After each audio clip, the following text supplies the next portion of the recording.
Dark room जो आपका subject है, ठीक है, उसका आपका फर्स्ट टॉपिक आता है layout of the dark room.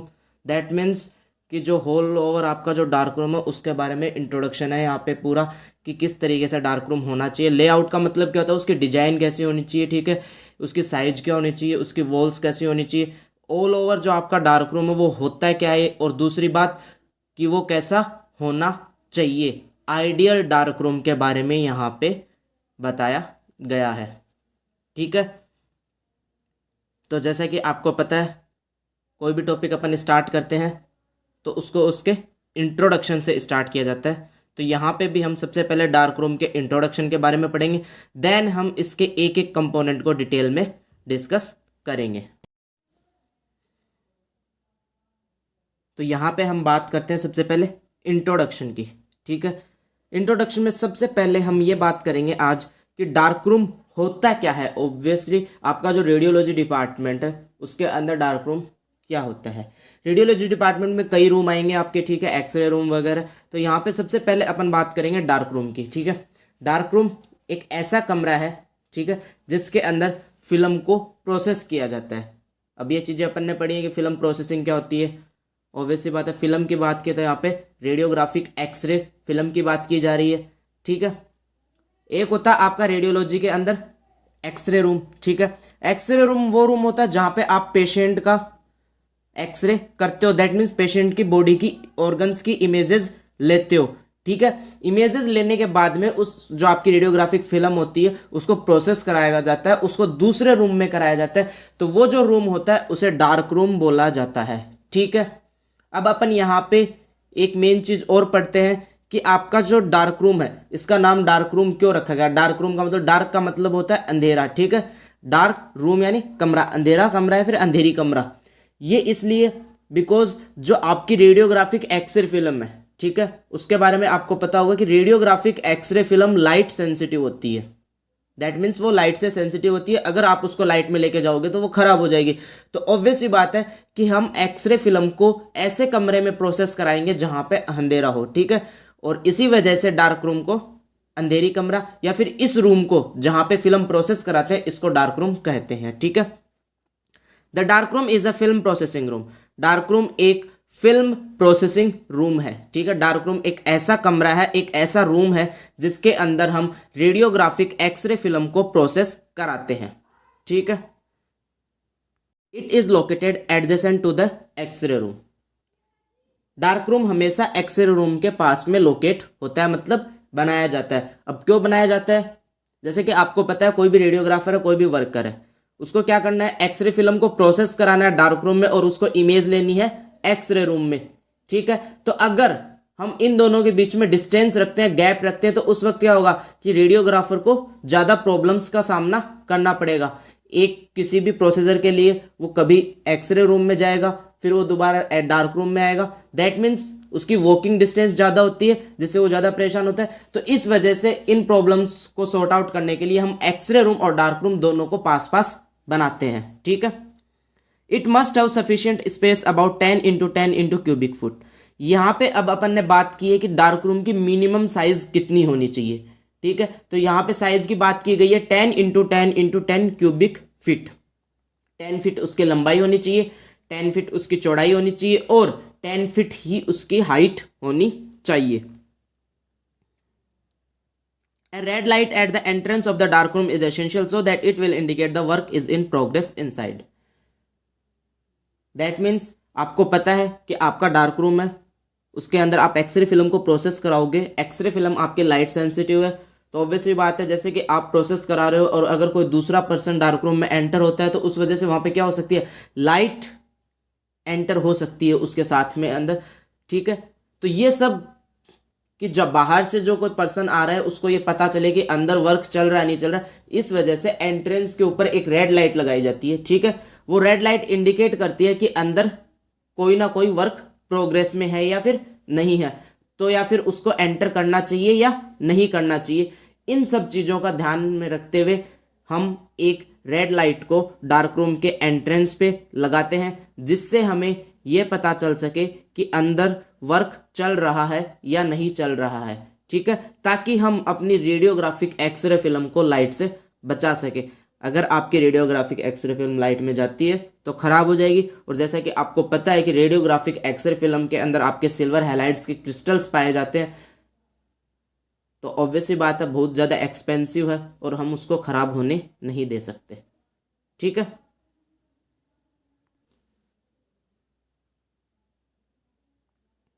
everything must be done to ensure that no light from outside can penetrate into the dark room even with when anyone leaves or enters। ठीक है, अगर हम हर एक चीज की बात करें, ऑल कंडीशंस की यहाँ पे बात की जाती है, डोर सिस्टम, विंडोज आपके या फिर वॉल, ठीक है, जो भी सिस्टम है डार्क रूम का सारा सिस्टम, चाहे अपन आप लाइटिंग की बात करो चाहे इल्यूमिनेशन की बात करो, हर सिस्टम ऐसा होना चाहिए कि that no light from outside can penetrate into the dark room। that means कि बाहर से कोई भी लाइट डार्क रूम के अंदर एंटर नहीं होनी चाहिए। अगर बाहर से डार्क रूम में लाइट एंटर होगी तो ऑब्वियस सी बात है कि आपकी एक्सरे फिल्म खराब हो सकती है। ठीक है, इवन व्हेन एनीवन लीव्स और एंटर्स, यहाँ तक कि अगर कोई अंदर आ रहा है या फिर डार्क रूम से बाहर जा रहा है, उस वक्त भी लाइट एंटर नहीं होनी चाहिए। अब आप लोगों के दिमाग में एक सवाल आ रहा है कि जो अपना नॉर्मल एंट्रेंस होते हैं डार्क रूम, नहीं, अपने जो नॉर्मल रूम्स के जो एंट्रेंस होते हैं उनमें तो जब आप एंटर करोगे, लीव करोगे, तो पता है कि आपको बाहर से लाइट अंदर आएगी। दैट मीन्स यहाँ पे स्पेशल टाइप के डोर लगाए जाते हैं। ऐसे डोर सिस्टम होते हैं जिसके अंदर ना तो लाइट बाहर से अंदर आती है और ना अंदर से बाहर जाती है। ठीक है, in order to prevent electric shock और metallic objects must be earthed. Obviously बात है डार्क रूम के अंदर बहुत सारे मेटेलिक ऑब्जेक्ट्स होंगे। ठीक है, तो वो जो मेटेलिक ऑब्जेक्ट्स हैं उन सबको अर्थ किया जाता है ताकि रेडियोग्राफर को किसी भी प्रकार का इलेक्ट्रिक शॉक लगने का कोई भी रिस्क ना हो। ठीक है, the entrance of the dark room must be light tight and is provided with interlock doors. जैसा कि अभी अपन ने बात की कि डार्क रूम की जो एंट्रेंस होती है वो स्पेशल टाइप की होती है। ठीक है, तो अब उसके बारे में हम यहाँ पे डिस्कस करेंगे। यहाँ पे आप डायग्राम के अंदर देख रहे हो डार्क रूम का लेआउट, एक डिज़ाइन बनाया है कि किस तरीके से आपका डार्क रूम होता है। स्टार्टिंग में आपका एंट्रेंस है, एंट्रेंस से एंटर करते आपके आप लेफ्ट हैंड साइड में देख सकते हो यहाँ पे पास बॉक्स है। ठीक है, पास बॉक्स बनाया है। उसके ऊपर आपका है ड्राइंग रैक, साइड में आपके यहाँ पे developing and washing tank, just उसके नीचे आपके ड्राई वर्क बेंच है। ठीक है, ड्राई वर्क बेंच के पास में आपके फिल्म हैंगर्स हैं और कैसेट हैच है। अब इन सब कंपोनेंट्स के बारे में हम इस टॉपिक के अंदर अच्छे से डिस्कस करेंगे कि ड्राइंग रैक क्या होती है या फिर ये ड्राई वर्क बेंच क्या होती है, पास बॉक्स क्या होता है, इन सब के बारे में यहाँ पे हम अच्छे से डिस्कस करेंगे। ये आपका एक नॉर्मल लेआउट है, नॉर्मल डायग्राम है, आइडियल डार्क रूम कैसा होता है या फिर आइडियल डार्क रूम कैसा होना चाहिए। ठीक है,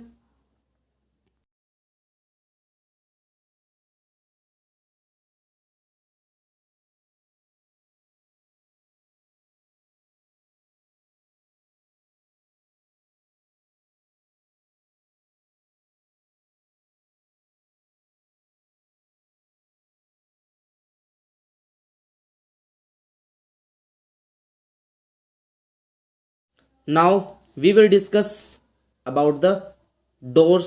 फर्स्ट ऑफ ऑल सबसे पहले अपन यहाँ पे बात करेंगे डोर सिस्टम की। There are 3 possible systems for ensuring safe access into the dark room. यहाँ पे मेनली 3 प्रकार के डोर्स अपन लगा सकते हैं। ठीक है, अरेंज कर सकते हैं, जिससे ये तीनों डोर्स इस प्रकार के होते हैं कि आप सेफली डार्क रूम के अंदर एंटर कर सकते हो। दैट मीन्स आप एंटर करोगे बट बाहर से कोई भी लाइट एंटर नहीं करेगी। अब इन तीनों के नाम क्या है? फर्स्ट आता है आपका लॉक एंट्रेंस, सेकंड आता है रिवॉल्विंग डोर और थर्ड आता है लैब्रिंथ मेज और मेज। ठीक है, दैट मीन्स कि ये तीनों सिस्टम्स या फिर तीनों डोर सिस्टम ऐसे सिस्टम है जिनमें बाहर से कोई भी लाइट डार्क रूम के अंदर एंटर नहीं होती है और आपकी जो रेडियोग्राफिक एक्सरे फिल्म होती है उसको आप लाइट से बचा सकते हो। ठीक है, तो दैट मीन्स ये आपके कुछ स्पेशल डोर्स हैं। इनके बारे में आज हम डिटेल में पढ़ेंगे कि लॉक एंट्रेंस क्या होता है, रिवॉल्विंग डोर क्या होता है और द लैब्रिंथ और मेज क्या होता है, इन तीनों डोर सिस्टम के बारे में अभी हम डिटेल में पढ़ेंगे।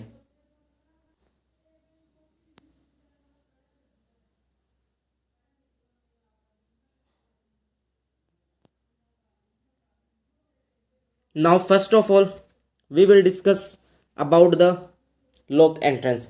सबसे पहले यहाँ पे हम बात करेंगे आज लॉक एंट्रेंस की, ठीक है।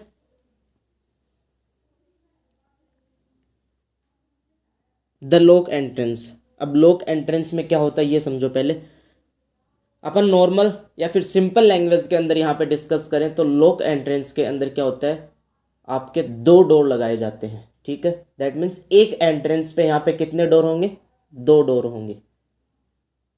अब दो डोर होंगे तो वहाँ पे क्या होगा, जब आप बाहर से एंटर करोगे तो जैसे ही आप फर्स्ट डोर को ओपन करते हो, आप अंदर एंटर हुए, उस वक्त क्या आपका जो दूसरा डोर है वो क्लोज है। दैट मीन्स डार्क रूम में लाइट अंदर एंटर नहीं हुई, ठीक है। आप अंदर गए, आपने फर्स्ट डोर को क्लोज किया, देन आपने क्या किया, सेकेंड डोर को ओपन किया। जब आपने सेकेंड डोर को ओपन किया उस वक्त आपका फर्स्ट डोर क्लोज था, तो इस वजह से डार्क रूम के अंदर लाइट एंटर नहीं हुई। सेम प्रोसेस जब आप डार्क रूम से बाहर जाते हो तब करते हो, तो इस वजह से इस डोर सिस्टम के अंदर लाइट ना तो बाहर से अंदर एंटर करती है ना अंदर से बाहर जाती है। फर्स्ट ऑफ ऑल अपन बात करेंगे डार्क रूम में हमारी लाइट होती ही नहीं है, तो अपन अंदर से बाहर की बात नहीं कर सकते। केवल यहाँ पे अपन बात करेंगे कि बाहर से कोई भी लाइट एंटर नहीं होती है। और लॉक एंट्रेंस में समझ में आया कि यहाँ पे दो डोर सिस्टम होते हैं, मतलब दो डोर लगाए जाते हैं। एक ही सिस्टम में यहाँ पे दो डोर्स पाए जाते हैं, ठीक है। To doors placed one behind the other with enough space between them to allow one person to enter close the outer door before opening the inner one. That means कि दो डोर लगाए जाते हैं एक के पीछे एक, with enough space between them, उन दोनों के बीच में इतना स्पेस होना चाहिए, पर्याप्त जगह होनी चाहिए ताकि वहां पे कोई भी एक पर्सन स्टैंड करके खड़ा होके एक डोर को क्लोज कर सके और दूसरे डोर को ओपन कर सके, ठीक है। दैट मीन्स दोनों के बीच में पर्याप्त जगह होनी चाहिए।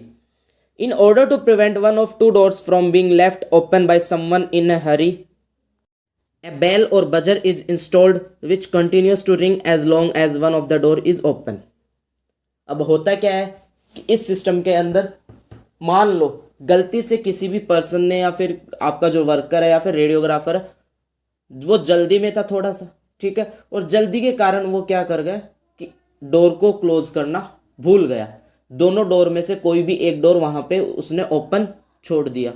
अपन बात करते हैं कि इनर वन की, वो अगर जो आपका अंदर वाला जो डोर है अगर वो ओपन छोड़ के चला जाता है बाहर, देन क्या होगा, जब वो बाहर से एंटर करेगा, जैसे ही वो बाहर के डोर को खोलेगा अंदर वाला ओपन था, सीधी लाइट अंदर एंटर कर जाएगी और जितनी भी आपकी एक्सरे फिल्म्स पड़ी हैं वो सारी की सारी खराब हो जाएंगी। तो इन सब चीज़ों से बचने के लिए क्या किया जाता है, वहाँ पे उस डोर सिस्टम के अंदर एक बेल लगाया जाता है, एक बजर लगाया जाता है, ठीक है। उस बेल और बजर का क्या काम होता है, जब दोनों डोर में से कोई भी अगर एक डोर ओपन रह जाता है तो वो बजर कंटिन्यूअस रिंग करता है। दैट मीन्स लगातार वो बजता रहता है जब तक कि आप दोनों दरवाजों को बंद नहीं कर देते, ठीक है। In order to prevent one of two doors from being left open by someone, that means कि किसी से भी जल्दबाजी के अंदर दरवाजा खुला ना रहे, इस वजह से वहां पे एक बेल और बजर लगाया जाता है जो कि कंटिन्यूअस रिंग करता है as one of the door is open. जब तक दोनों में से एक डोर भी ओपन रहेगा वो लगातार बजता रहेगा। There are also mechanical or electrical system ensuring that it is impossible to open door as long as the other one is completely closed. यहाँ पे एक सिस्टम और भी लगाया जाता है, ठीक है। दैट मीन्स कि आप जब तक फर्स्ट डोर को क्लोज नहीं करोगे आप सेकंड को ओपन नहीं कर सकते। दोनों में इलेक्ट्रिकल या फिर ऐसा एक मैकेनिकल सिस्टम लगाया जाता है जिसके कारण आप दोनों डोर्स को एक साथ कभी भी ओपन नहीं कर सकते, ठीक है। एक डोर को ओपन करने के लिए आपको इंश्योर करना होगा कि आपका जो दूसरा डोर है या फिर दूसरा जो दरवाजा है वो आपका कंप्लीटली क्लोज्ड है या नहीं, ठीक है। ये सिस्टम इस चीज़ को इंश्योर करता है जब तक आपका उनमें दोनों दरवाजों में से एक दरवाज़ा कंप्लीटली क्लोज नहीं होगा आपका दूसरा दरवाज़ा कभी भी ओपन नहीं होगा।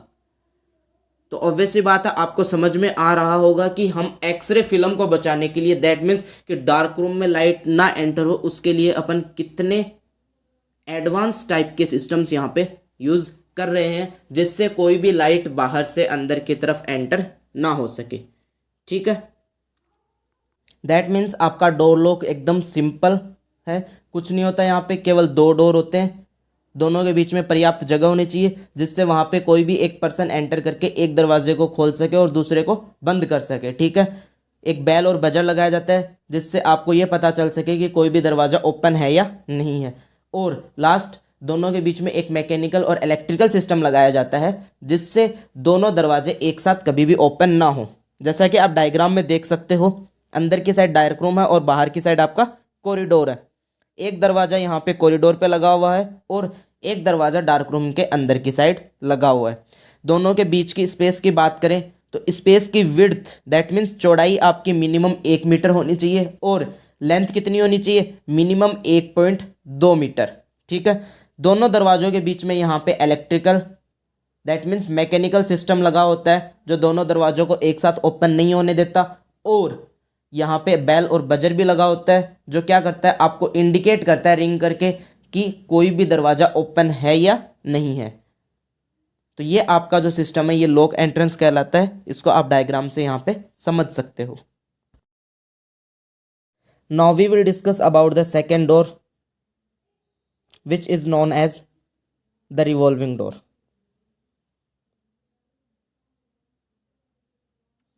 द रिवॉल्विंग डोर, अगर हम रिवॉल्विंग डोर की बात करें यहाँ पे तो आपका रिवॉल्विंग डोर सबसे ज़्यादा सिंपल होता है। ठीक है, और यह आपने बहुत जगह देखा भी है। नॉर्मली जो पार्क का जो एंट्रेंस होता है आपका, या फिर कोई भी पब्लिक एरियाज, पब्लिक प्लेसेस जिनका एंट्रेंस आप लोगों ने देखा होगा कि वहाँ पे एक रिवॉल्विंग डोर लगा होता है, रिवॉल्विंग सिस्टम होता है जिसके अंदर से आप रिवॉल्व होते हुए अंदर की तरफ एंटर करते हो। Same as like this dark room के अंदर भी लगाया जाता है। ठीक है, ताकि लाइट बाहर से एंटर ना हो सके। ठीक है, this system is good, looks simpler, this means all possibility of errors are excluded. जैसा कि आपको पता है कि कोई भी अगर आपका सिस्टम हो, अगर वो अच्छा है और दिखने में अच्छा है आपका और सिंपल होता है तो ऑब्वियस सी बात है कि उसके अंदर एरर्स आने के चांसेस ज़्यादा होते हैं। तो यहाँ पे भी आपका जो रिवॉल्विंग डोर है वो सिंपल होता है, दिखने में भी अच्छा होता है, तो दैट मीन्स यहाँ पे एरर्स आने के चांसेस ज़्यादा होते हैं। It is just like the entrance you see in the park और पब्लिक एरियाज। ये एज इट इज़ वैसा ही होता है जैसा कि आप लोग पार्क का एंट्रेंस देखते हो और पब्लिक एरियाज का एंट्रेंस आप लोगों ने देखा है। When a person is in a very great hurry, it is still not the ideal system. एक इसका डिसएडवांटेज ये है कि कोई भी पर्सन या फिर वहाँ पे जो आपका रेडियोग्राफर या वर्कर है, अगर वो जल्दी में हो तो वो ये सिस्टम फॉलो नहीं कर सकता। इसके अंदर से आप जल्दी में एंटर नहीं हो पाओगे। This system has the advantage of not taking up too much space. ठीक है, दैट मीन्स कि ये ज़्यादा स्पेस नहीं कंज्यूम करता है, दैट मीन्स इसमें स्पेस आपको ज़्यादा नहीं चाहिए होती है। जैसा कि आप यहाँ पे डायग्राम में देख सकते हो, आपकी वॉल है, अंदर डार्क रूम है, बाहर आपका एंट्री या एग्जिट या फिर एक्सिट रूम भी ले सकते हैं अपन, या फिर आप यहाँ पे कॉरिडोर भी ले सकते हो। ठीक है, तो बात की है यहाँ पे आपने, ये रिवॉल्विंग टाइप में एक डोर है। जैसे आप यहाँ पे एंटर करोगे, एंटर करने के बाद में आपको क्या करना होगा, डोर को रोटेट करना होगा और इसका जो ओपन वाला पोर्शन है उसको आप डार्क रूम की साइड में लेके जाओगे। ठीक है, जैसे आप डार्क रूम की साइड में लेके जाओगे देन आप क्या कर सकते हो, अंदर की तरफ एंटर कर सकते हो। इसमें एरर आने के चांसेस कहाँ पे होते हैं कि आपका जो ये डोर होता है और जो वॉल होती है उनके बीच में यहाँ पे स्पेस पाया जाता है। स्पेस आपको इसलिए रखना होता है, अगर आप स्पेस नहीं रखोगे तो आपका जो डोर है वो मूव नहीं कर पाएगा, और अगर आप वहाँ पे स्पेस रखते हो तो स्पेस के कारण अंदर लाइट एंटर हो सकती है। दैट मीन्स ये एक इसका सबसे बड़ा डिसएडवांटेज है। इस वजह से रिवॉल्विंग डोर बहुत कम काम में लिया जाता है। ठीक है, रिवॉल्विंग डोर समझ में आया, सिंपल है। जैसा कि आप पार्क और पब्लिक एरियाज़ के एंट्रेंस में देखते हो, इसमें एक ओपन पार्ट होता है, उसमें से आप एंटर करते हो, देन उसको रोटेट करते हो डोर सिस्टम को, और अगर डार्क रूम में आपको अंदर एंटर करना है तो उस साइड आप ओपन पोर्शन को ले जाके वहाँ पे डार्क रूम में अंदर एंटर कर जाओगे, जैसा कि आप डायग्राम में देख सकते हो, अच्छे से समझ सकते हो। ठीक है,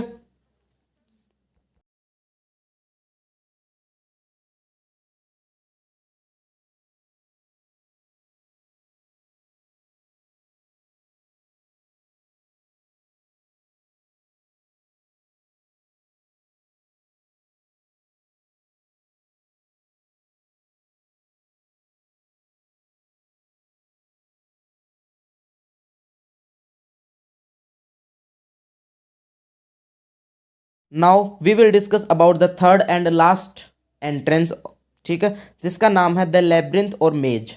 अब इसमें क्या होता है, ठीक है, इसमें होता ये है कि जो आपका कॉरिडोर होता है, जैसे डार्क रूम है, डार्क रूम के बाहर का एंट्रेंस के जस्ट बाहर का जो कॉरिडोर होता है उसको थोड़ा घुमा दिया जाता है। दैट मीन्स उसके अंदर यहाँ पे एंगल्स दे दिए जाते हैं, उसको जिग जैग बना दिया जाता है, ठीक है। और जो आपकी कॉरिडोर की जो दीवारें होती है उनको ब्लैक कलर का कर दिया जाता है, जिससे क्या होगा कि बाहर से जो भी लाइट अंदर आएगी वो क्या होगी, सारी की सारी जो वॉल्स पे ब्लैक कलर का पेंट है वो एब्जॉर्ब कर लेगा उनको, ठीक है, रिफ्लेक्ट नहीं करेगा और अंदर तक लाइट नहीं पहुंच पाएगी, ठीक है। The labyrinth type entrance is by far best solution but is more space consuming.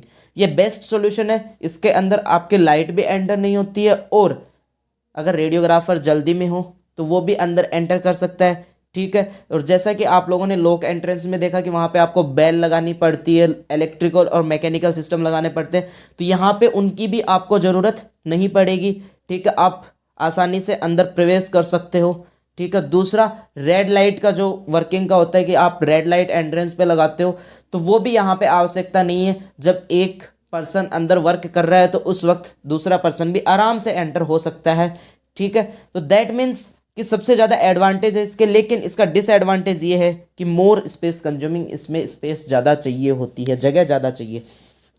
Labyrinth type entrance in which a zigzag type gallery like structure is formed at the entrance. Entrance के ऊपर एक gallery जो आपकी होती है, corridor होता है, उसको जिगजैग के फॉर्म में बनाया जाता है। The side walls of the labyrinth entrance are black in order to exclude any reflected light. जो आपकी साइड वॉल्स होती है वो सारी की सारी ब्लैक कलर कर दी जाती है ताकि कोई भी लाइट रिफ्लेक्ट होके अंदर ना जा सके। जैसा कि आप डायग्राम में देख सकते हो कि एक तरफ आपका डार्क रूम है और एक तरफ कॉरिडोर है, बीच में जो गैलरी लाइक स्ट्रक्चर उसको जिग जैग में बना दिया गया है। यहाँ पे आप देख सकते हो कम से कम 4 एंगल दिए गए हैं 90 डिग्री के, ठीक है। जैसे आप एंटर करते हो, एंटर करने के बाद आपको 90 डिग्री पे घूमना है, देन दोबारा 90 डिग्री पे, देन दोबारा 90 डिग्री पे एंड देन दोबारा 90 डिग्री पे। 4 बार जब आप 90 डिग्री पे घूमते हो देन आप अंदर एंटर कर पाओगे। तो ऑब्वियस ही बात है कि बाहर से अगर लाइट भी अंदर एंटर होती है तो उसको भी ये चारों एंगल क्रॉस करने होंगे, और ये चारों एंगल क्रॉस करने से पहले वो लाइट क्या हो जाती है, एब्जॉर्ब हो जाती है, बिकॉज ये सारी साइड वॉल्स कैसी होती है, ब्लैक कलर की जाती हैं, ठीक है। इसमें यहाँ पे साइजेस बताई गई हैं कि मिनिमम कितनी होनी चाहिए।